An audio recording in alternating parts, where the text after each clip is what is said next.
Voilà, avec ce module, nous allons parler des âmes qui nous entourent, les âmes désincarnées. Donc, comme dans le livre c'est Clémy, qui est une âme désincarnée. Et ces âmes, bien, elles sont autour de nous. Donc, selon les capacités que nous avons, nous pouvons les voir ou non, les ressentir ou non, les entendre ou non, et aussi se servir du fameux pendule pour poser les questions, pour être en communication avec également, dans le cadre des passeurs d'âmes, donc pour les aider à passer, et puis pour les personnes, les enfants qui sentiraient donc des âmes dans leur entourage, et bien pour essayer de communiquer avec elles s'ils n'ont pas la possibilité de les entendre ou de les voir. Voilà. Alors, que faut-il savoir? Les âmes désincarnées, donc qui sont autour de nous, sont exactement comme nous, hein. Ce sont des personnes qui sont décédées. Donc, elles sont, si on arrive à les voir donc dans l'état dans lequel elles étaient quand elles sont parties, donc bien sûr, il peut arriver que l'on voit ces âmes désincarnées dans un état accidenté, vraiment comme elles étaient.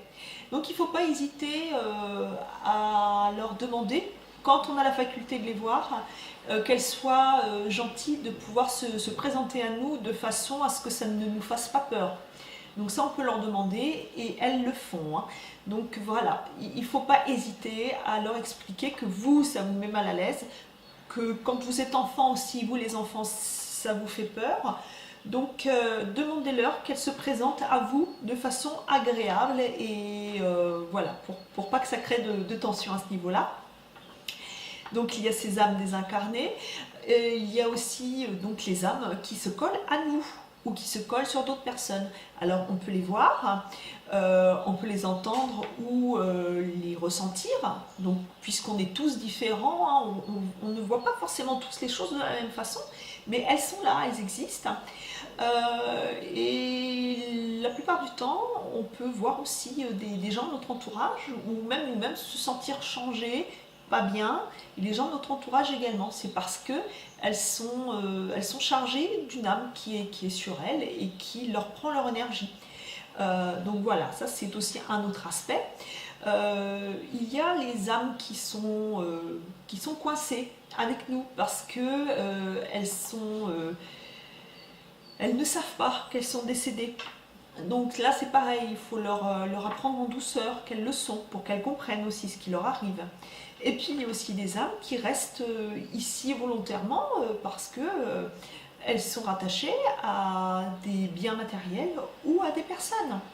Donc voilà, et souvent c'est des personnes qui les retiennent parce que certaines personnes n'acceptent pas le décès d'une personne chère. Donc, elle ne veut pas que cette personne s'en aille, inconsciemment bien sûr. Et souvent, on a des personnes, donc des âmes désincarnées qui sont autour de nous, qui sont des âmes de la famille, des êtres chers, voilà, qui ne sont pas montés. Donc, notre rôle, c'est de les aider. Et puis, il y a également des âmes désincarnées qui sont récalcitrantes. C'est-à-dire que quand on va leur demander de monter, elles ne vont pas vouloir. Elles vont rester accrochées. Et c'est là qu'il va falloir redoubler d'amour, de compréhension, de bienveillance et de gentillesse pour leur expliquer que ce qu'on leur apporte, eh bien, c'est notre aide pour trouver un monde meilleur pour eux et que la personne sur laquelle elles sont ne peuvent rien leur donner. C'est juste quelque chose qui est... c'est même pas du bien-être, ça leur apporte rien, voilà, c'est même pas palpable. Donc, toujours, dans tous les cas qui peuvent se présenter à vous, chers parents et enfants, bienveillance, gentillesse, ouverture du cœur, ne pas juger et donner de son amour pour aider. Voilà, ça c'est primordial. Et bien sûr, il y a le fameux protocole. Donc ce protocole, je choisis où et quand. Parce qu'on peut vite être dépassé par le nombre d'âmes qui sont en demande. ça peut être incroyable. Ça peut être 200, 300 âmes qui sont là, qui attendent, et puis vous allez les faire passer, ça demande énormément d'énergie, vous allez les faire passer, et quand il y a un trou qui se crée, un vide, le vide est tout de suite recomblé.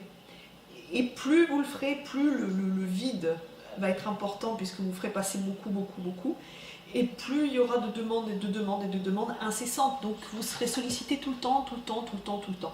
C'est pourquoi le protocole est très important. Donc vous leur exprimez que vous choisissez le moment, c'est vous qui choisissez le moment, et où, c'est-à-dire si vous n'avez pas envie de le faire à la maison, ou vous voulez le faire par exemple vous les enfants sur le chemin d'école, ou je ne sais pas, en allant au sport, ou voilà, donc pas forcément à la maison, mais vous pouvez le faire aussi à la maison. Bien sûr, ça n'est absolument pas un problème, puisque de toute façon vous purifiez régulièrement la maison, donc il n'y a aucun souci. Et puis à partir du moment où on attire ce qu'on est, on n'a pas d'âmes qui sont, voilà, qui sont polluantes, entre guillemets, pas du tout. Hein. Donc voilà, vous demandez aussi à faire passer un certain nombre d'âmes par jour. Comme ça, au moins c'est clair. Pas plus de temps, c'est vous qui choisissez. Et voilà, et ça vous êtes clair aussi là-dessus, parce que on est dans le don de soi, c'est une ouverture de cœur qui est immense.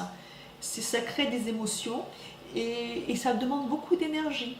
Dans le cadre des passeurs d'âmes, c'est une énergie immense pour faire passer les âmes. Donc, il faut être en forme. Hein. Voilà, il ne faut pas être fatigué pour le faire. Il ne faut pas le faire parce qu'on se dit il faut que je le fasse. Non, il vaut mieux leur exprimer le fait que vous préférez attendre un autre moment de la journée ou peut-être le lendemain.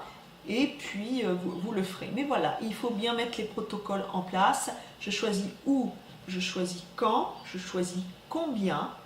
Donc voilà, je suis en forme quand je le fais et je demande la protection des anges et leur permission.